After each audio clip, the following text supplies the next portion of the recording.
while you're writing your proposal, you have to think about three things, and these will be part of our discussion for today.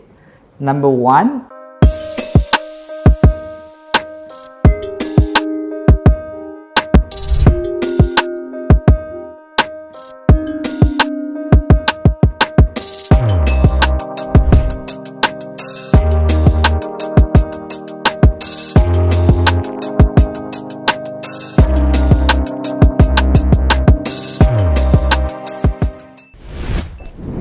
okay, students, I think all of you have completed the part when you think about list of topics for your research and also some of the considerations that you may think before starting your research. Now, if you have got list of topics for your research and also some considerations, you can start thinking about writing a research question. Okay. The next activity that you have to do, and you can spend around 15 until 20 minutes. Yeah, try number one. Try to write at least one question that someone might raise about your issue. So I have told you to think about some of the current issues that you may consider for your research. And now think. Yeah, try to write at least one question that someone might raise about your issue. You can think about what, how, why, and etc. All right, you can use that principally, 5W and 1H questions for this. Okay, that's number one. Number two, think about the goal. So for your research later on, are you evaluating, interpreting, comparing and contrasting, identifying, or developing? These questions are very important for you to consider because this kind of research question will lead to the goal of your research. If you are evaluating, the research question will be different. If you are interpreting, the research question will be different. If you're comparing and contrasting, the research question also will be different. If you are identifying or developing, it also different. So, students, you can spend 15 to 20 minutes to think about this before writing your research question. All right? Take your time. Now, we move to part 3 of our lecture for today. It's about writing proposal. Okay? Writing proposal. While you're writing your proposal, you have to think about three things, and these will be part of our discussion for today. Number one, I will talk a little bit about the writing process of your proposal. Number two, I'm going to touch a little bit about proposal features. And the last one, I'll try to present to you some example of research proposals for your considerations before writing your proposal. All right, let's take a look at it one by one. Now, we talk about writing processes first. Actually, in general, based on experts, there are 5 canons of classical writing processes. Yeah, invention, arrangement, style, memory, and delivery. So these are the very basic, the fundamentals of classical writing processes. Okay. Number one, when we talk about invention, it refers to discovering and developing the possible argument that might persuade an audience. Yeah? And arrangement refers to the order in which an author might present the information. So you need to think about the arrangement or the structures of your research later on. Okay. Next is style, yeah, which addresses how the author says what he or she has to say. So you need to present your proposal in such way that it can be well understood by your academic societies, by your colleagues, by the readers in your areas of expertise. Okay.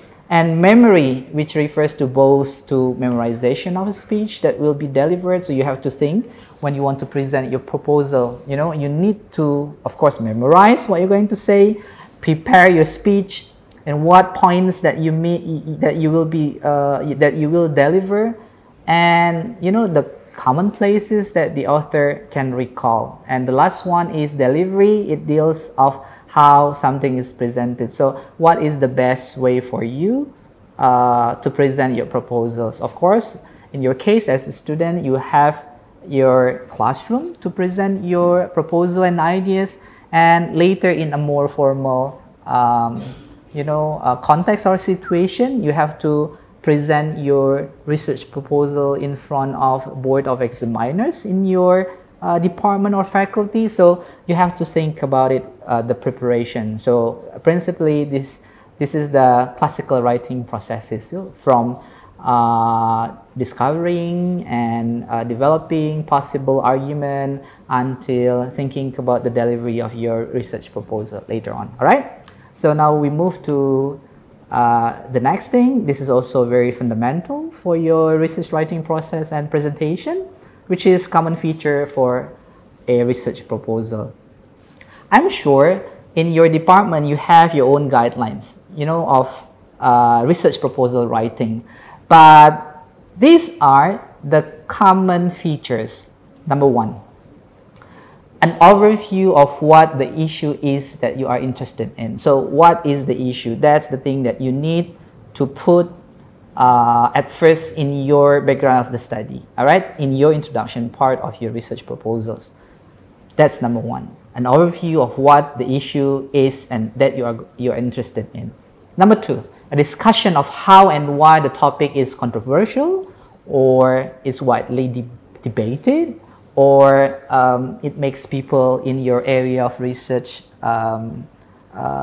interested in, or they question a lot about that discussion. So it's also very important you put explicitly in your introductions of research in the beginning of your proposal. So a discussion of how and why the topic is controversial. The next is, still in the beginning of your research in introduction part, is a focused research questions and purposes. So what is or are the research questions? What are you going to do? What is the problem that you want to solve? All right, or that you want to prove or disapprove, or that you want to measure and develop.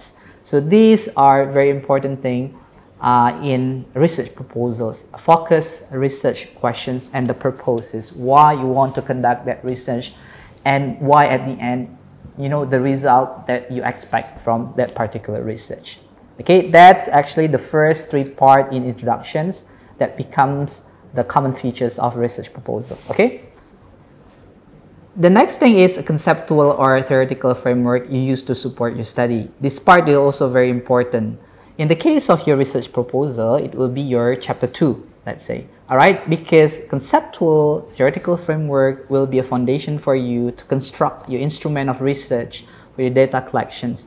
And also it will be very useful for your data analysis later on, because that you have to refer to in your chapter 4.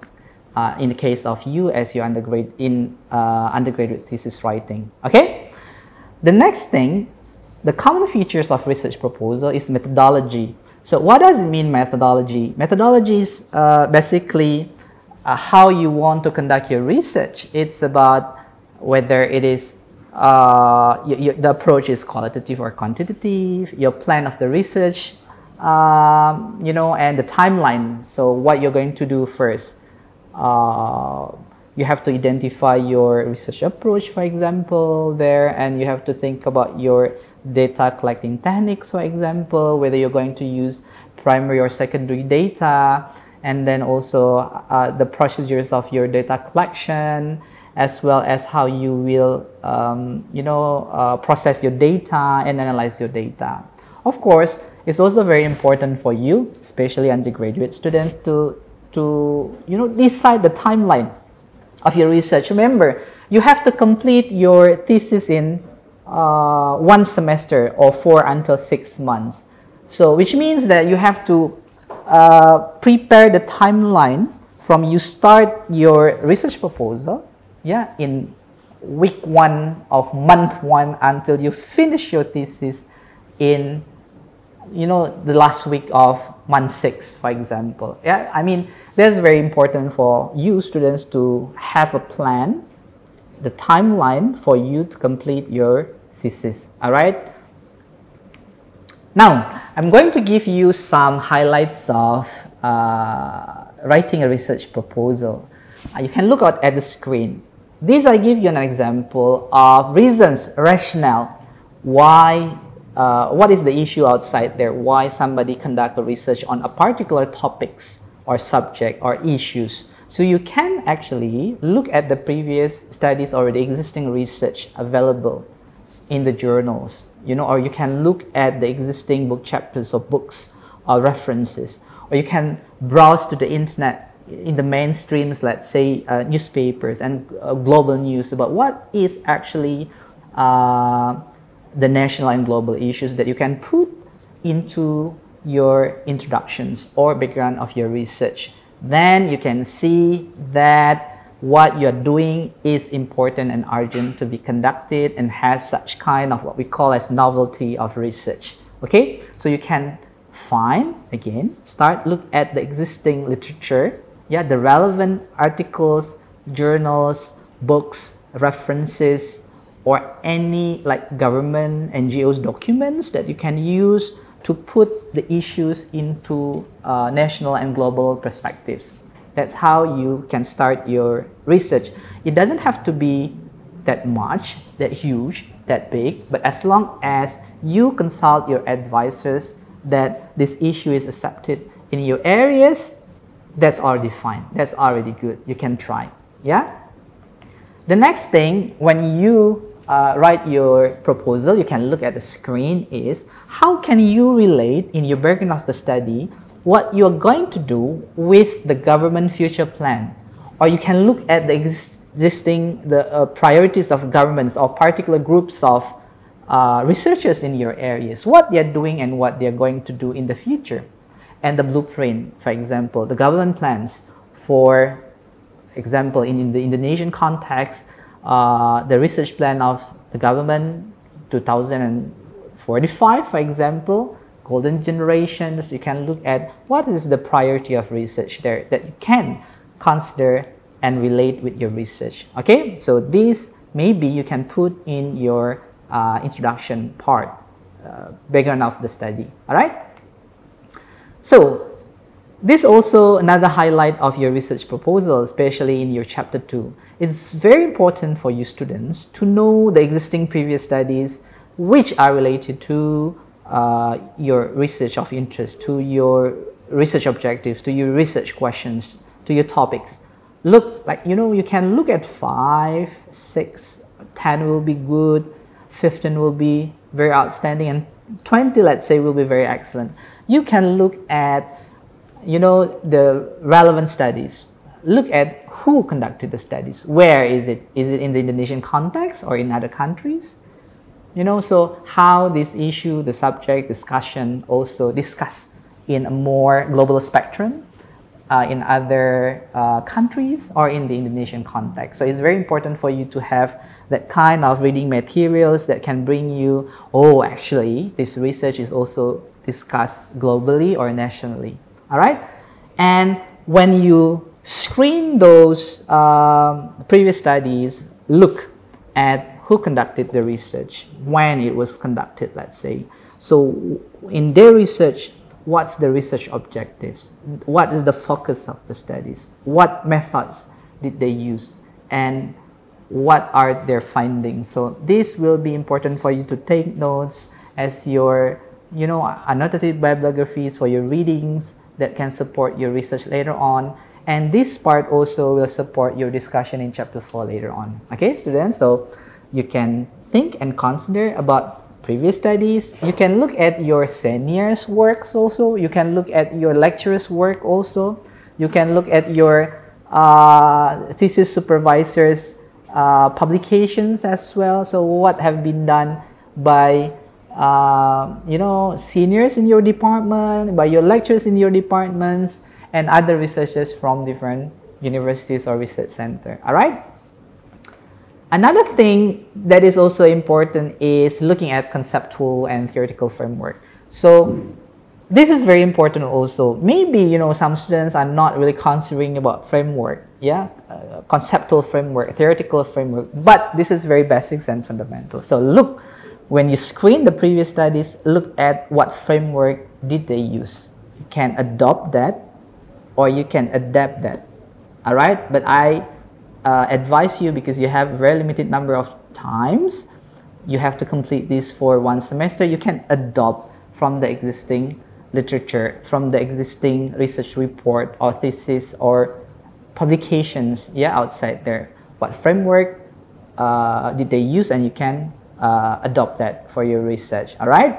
Look, again, when you read research reports or publication or in journals, look at the framework, all right?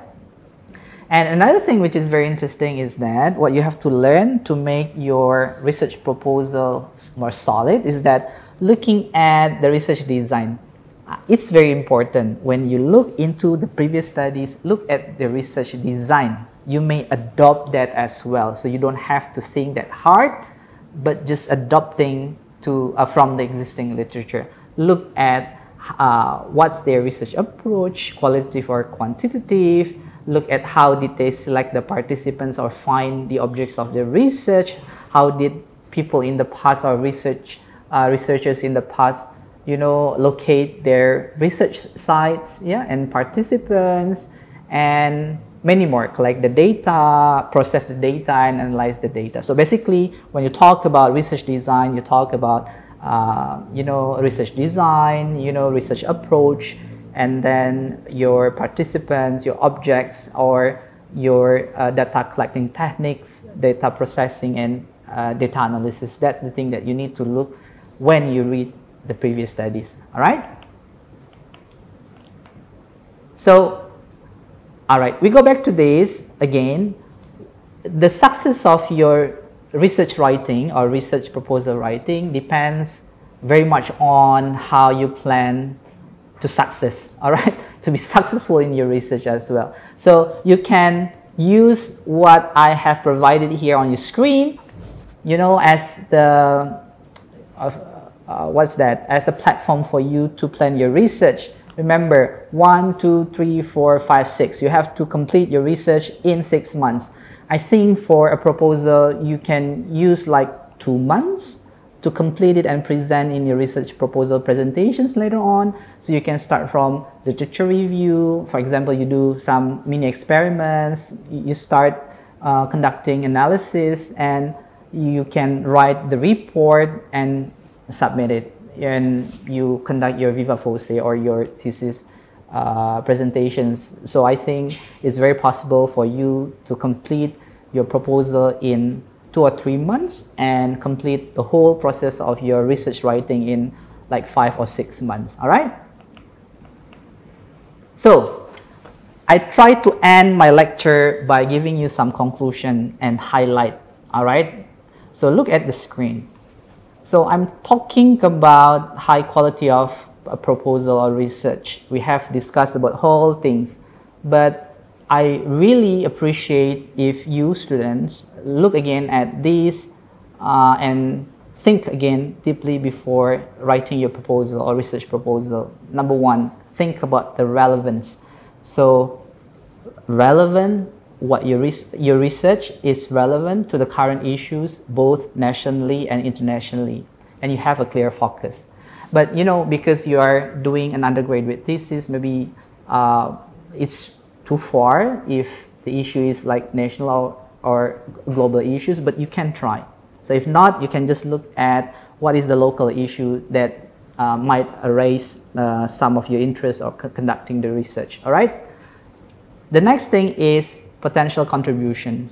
So contribute or extend the existing knowledge, concept, theory, or models. It means that what is the contribution of your research? You need to think about it as well. So whether, I mean, it doesn't mean that small contribution is not highly considered. So actually, small contribution, if you just extend to the existing knowledge of the body of literature, it also give you, it's also showing that you give impacts. Yeah, your research also has contribution. Number 3, this is also important for you. Your research must be feasible. What feasible means? We talked about your research design before. Doable, so you can do it. So do a research that you can do based on your capability, based on your time, and based on your sources. You have to think about it. Don't do something that you cannot do. All right? And the last one is follows ethical standards. This is very important also. Your research must be ethical. Consider the privacy and anonymity, clear procedures, and no harm. So it does not give bad impacts to the society and to the people who involved in your research and who will use your product, let's say, or that you try to target. For example, your target audiences when you write your research writing reports when you publish it in the journals, ensure it has positive contribution. So follows ethical standards. All right. So to end this class, so I want you to do 7 to 8 pages of research writing proposal. So you have like 1 or 2 weeks at home, so you can discuss with your friends. You can consult me as well outside of the class. You have to do these 7 things. All right, look at the screen. Number 1, write your research topics. Okay, number 1, write your research topics. Number 2, write your research rationale, why you want to conduct the research. Number 3, relate your rationale with government future plan. So you sometimes need to look again, what is the government plan for the future, all right? And relate that with your research. Number 4, list. No, I want you to read at least 20 previous studies and decide your initial framework. So list 20 previous studies and decide your initial framework. Number 5, write your research design and Gantt chart and timeline. So what I mean is you have to start your research proposal and the design, your plan. It doesn't have to be that detailed, but it can be detailed based on your preferences, all right? So it can be weekly basis or monthly basis.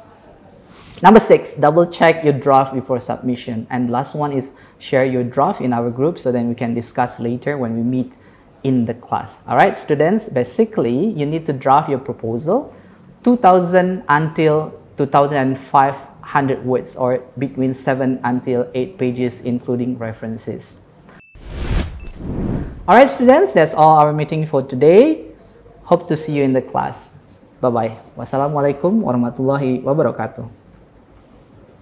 Terima kasih sudah menyaksikan video pembelajaran ini. Jangan lupa like, komen, dan subscribe, serta nyalakan tanda loncengnya agar kalian tidak ketinggalan informasi update lainnya.